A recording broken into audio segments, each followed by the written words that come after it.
And Lázaro Cárdenas is like, I'm guaranteeing it. The president of the nation is going to guarantee this. And they're like, all right, that sounds cool and all, but yeah, fuck no, we're still not doing it. And Lázaro's like, all right, cool, peace out. It was a Friday when he got out of that meeting. He went straight to a broadcasting room and he said, we're doing a national broadcast.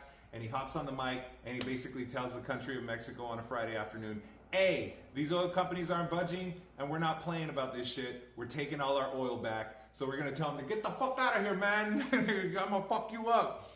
And everybody was in shock, but in shock in the best possible way. There's festivals that popped off. Everybody was celebrating. It was dope.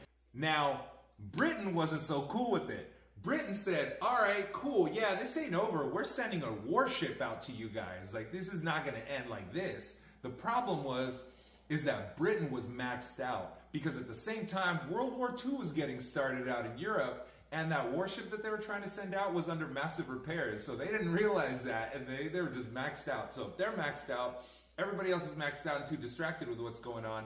And the US came to an agreement with Mexico and said, all right, cool, we're not going to start shit with you guys over this, but you guys are going to have to pay these oil companies. We're going to have to pay the US oil companies back because it's not just going to be that cut and dry, but you got to pay them back. The point is, that was cool. By the time April 12th rolls around, Lázaro Cárdenas' wife, Emilia, she's like, all right, I got a good idea. We're going to do a national call for any donations that people want to pitch in, and we're going to have a big-ass tianguis yard sale type of thing to be able to raise the funds to pay back the American companies. And that's exactly what went down. And one of the most beautiful moments that Mexico has seen is that collectively you had people of all classes that were pulling out of pocket all their extras. They were throwing in jewelry, cars, farm workers were throwing in sheeps and goats. Kids were throwing in their piggy banks with all the coins that they had saved up in money, and they were able to pay off the American companies, which was a beautiful thing.